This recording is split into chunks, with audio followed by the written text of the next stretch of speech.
Let's discuss the difference between ETL and the ELT.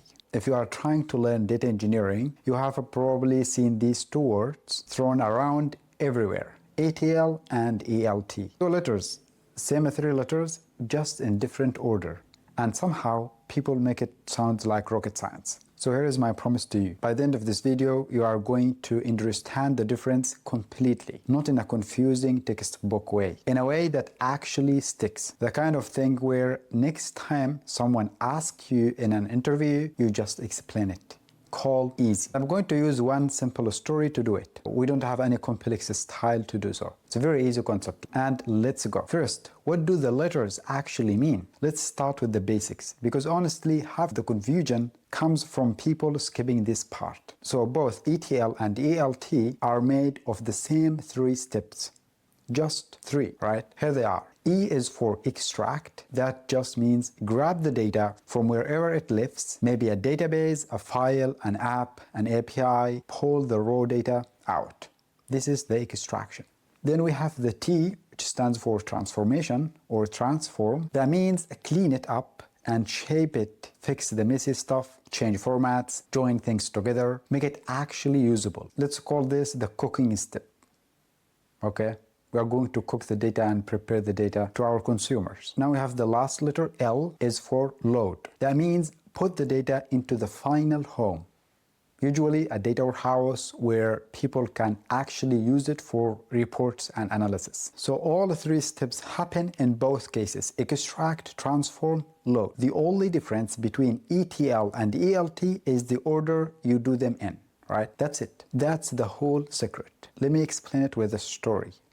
Think of a kitchen, okay?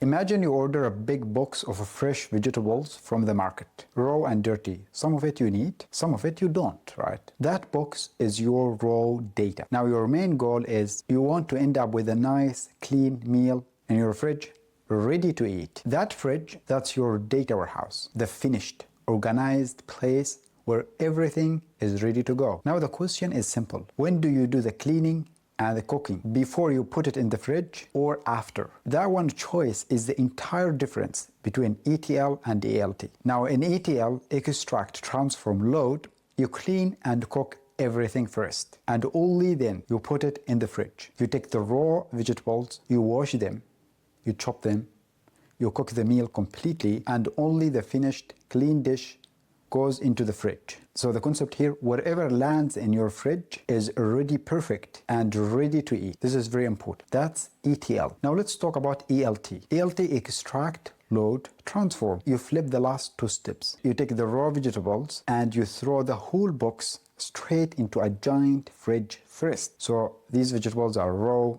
messy, a lot of dust, all of it. Put them all into the fridge. And then whenever you actually need a meal, you clean and cook the part you need. You take part of it, chop it up, clean it, prepare it, cook it, eat. That's it. Right there, inside the fridge. You do all of this inside the fridge. So in ETL, you cook before storing.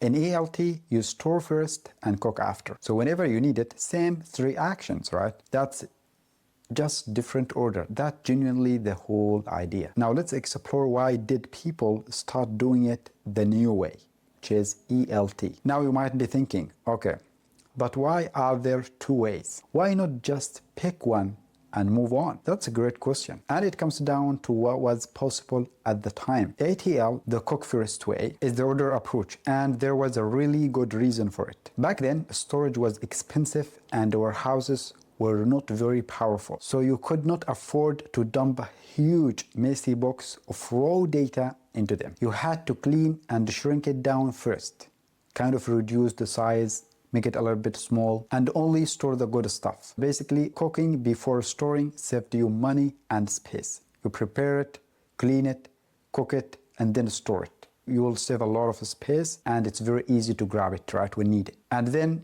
guess what happened? The cloud showed up, and it changed the whole game. Suddenly, storage became cheap, and modern warehouses, things like BigQuery, Snowflake, Databricks, these warehouses are incredibly powerful. So now you can just throw the whole raw box in the fridge without worrying about space, and let that powerful fridge do the heavy cooking later. That's why ELT became the modern popular approach. It is not that ETL is wrong, it's that the world got more storage and more power, so that new order just made more sense for a lot of cases. So now the question is, which one should you use? And the honest answer is, it depends. And I know everybody hates that answer. Let me make it simple and real. You lean toward ELT, the modern store first way, just put all the data, the whole box into the fridge without cleaning it. You lean to this way when you are working with a modern cloud warehouse that's powerful and cheap to store in. So you have a lot of data and you are not sure yet exactly how you will use all of it. You keep the raw version and decide later. You want speed, that's one part. But if you want speed and flexibility and you want analysts to be able to reshape the data themselves. That's for ELT. Now let's move to the ETL. You lean towards ETL when you have strict rules about sensitive data, like personal or financial information, and you must clean it or remove it before it ever gets stored. So storage or compute is limited, so cleaning before loading actually saves you real money.